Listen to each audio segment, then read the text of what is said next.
ప్రభు అయిన యేసుక్రీస్తు ప్రభు పేరిట మీ అందరికీ నా యొక్క వందనాలండి. ఈరోజు మనం ధ్యానించుచున్న అంశం సాతాను పుట్టుక. చాలామందిలో ఒక సంశయం అంటే సందేహం అనేది ఉంటుంది. అసలు సాతాను ఎక్కడికి నుంచి వచ్చాడు, ఎలా పుట్టాడు, అసలు ఏంది, ఎక్కడుంది, దాని ఆధారాలు ఏంటి అని కొంతమందికి తెలుసు, కొంతమందికి తెలియదు. సో మనం ఈరోజైతే మనం దాని గురించి ధ్యానించబోతున్నాం. మనం 2 ప్లేస్లలో సాతాను పుట్టుక గురించి అయితే చూస్తాము. సో ఈరోజు ఒక్క దాంట్లో నుంచి అయితే మనం తెలుసుకుందాం. తర్వాత మనం 2వ అంశంలోనికి కూడా వెళదాం. ప్రభు అయిన యెహోవా సెలవిచ్చినదేమనగా, పూర్ణ జ్ఞానమును సంపూర్ణ సౌందర్యమును గల కట్టడమునకు మాదిరివి దేవుని తోటయగు ఏదేనులో నీవుంటివి. నీవు నియమింపబడిన దినము మొదలుకొని పాపము నీ యందు కనబడు వరకు ప్రవర్తన విషయంలో నీవు యథార్థవంతుడుగా ఉంటివి. నీ సౌందర్యం చూచుకొని నీవు గర్వించిన వాడవై నీ తేజస్సు చూచుకొని నీ జ్ఞానమును చెరుపుకొంటివి. కావున నేను నిన్ను నేలను పడవేసెదను. హెచ్కేలు 28వ అధ్యాయము 12, 13, 15, 17 వచనాల ప్రకారంగా. ఇదంతా మనకు సాతాను అతడు ఎలా ఉన్నాడు, ఎలా గర్వపడ్డారు, ఎలా దేవుడు అతన్ని తొలగించేశాడు అతని స్థానం నుంచి అనేది మనకి వచనం అనేది వివరిస్తుంది. సాతాను పుట్టుక, ఇందులో మనం అయితే మన బైబిల్ గ్రంథంలో చూసుకున్నట్టయితే 2 ప్లేస్లలో మనకు సాతాను పుట్టుక గురించి అయితే క్లుప్తంగా వివరించడం జరుగుతుంది. దాంట్లో నుంచి మనం ఒక్క అంశాన్ని అయితే మనం తీసుకున్నాం. దేవుడు వెలుగై ఉన్నాడు, దేవుడు ప్రేమయ్య ఉన్నాడు. ఆయన కేవలం పరిశుద్ధుడు, పవిత్రుడు. ఆయన ఎన్నడూ ఒక్క కీడు కానీ పొరపాటు కానీ చేయలేదు. అయితే ఇప్పటి వరకు యేసు ప్రభు అయితే ఆయన దేవుడు కాబట్టి ఒక్క పొరపాటు కూడా చేయలేడు. ఎందుకంటే దేవుడు పొరపాటు చేయడు. ఆయన ఎన్నడూ ఒక్క కీడు కానీ ఎటువంటి పొరపాటు కానీ ఆయన చేయలేదు. అయితే అలాగైతే కొంతమంది ఏమంటారంటే, సాతానుడు ఎక్కడి నుండి వచ్చాడు, దేవుడే అపవాదిని చేశాడా అని అడుగుతారు. మరి సాతాను ఎక్కడికి నుంచి వచ్చిండు, దేవుడైతే పొరపాటు చేయలేడు కదా, దేవుడు పొరపాటు చేయండి, మీరు ఈ అపవాది ఎట్లా సృష్టించబడ్డాడు, అపవాది అనేవాడు ఒక తప్పు కదా, అంటే ఒక పొరపాటు కదా, ఆ పొరపాటుని ఎట్లా దేవుడు సృష్టించాడు అని అడుగుతారు. అయితే బైబిల్లో 2 చోట్ల సాతాను యొక్క పుట్టుకను గురించి చెప్పబడింది. ఇక్కడ హెచ్కేలులోను ఏషియా గ్రంథం 28వ అధ్యాయంలోనూ వ్రాయబడి ఉంది. ప్రతి వాక్య భాగంలో రచయిత మహాబలశాలి అయిన రాజును గురించి వివరిస్తున్నారు, కానీ ఆ మాటలు ఇంకా విస్తృతమైన అన్వయింపు కలిగి సాతానును గూర్చి తెలుపుచున్నవి. ప్రప్రథమంగా సాతానుడు దేవుని యొక్క మహాదూతగా సృజింపబడి ఉన్నాడు. అతడు అభిషేకం నొందిన కెరూబు. హెచ్కేలు 28వ అధ్యాయం 14వ వచనం ప్రకారంగా అనేక వచనాలు అతనిని సౌందర్యంను గూర్చి, జ్ఞానంను గూర్చి వర్ణించుచున్నవి.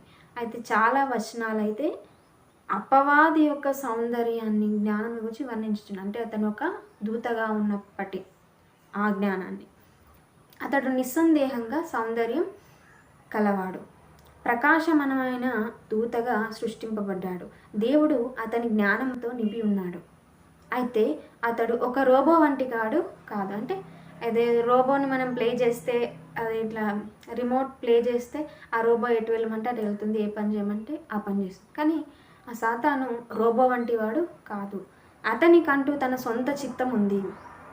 అతను తన సొంత చిత్తం కలిగి ఉన్నాడు. హెబ్రీలకు రాసిన పత్రిక 1వ అధ్యాయం 14వ వచనం ప్రకారంగా, దేవదూతలు పరిచారం చేయుటకై పంపబడిన సేవకులైన ఆత్మలు.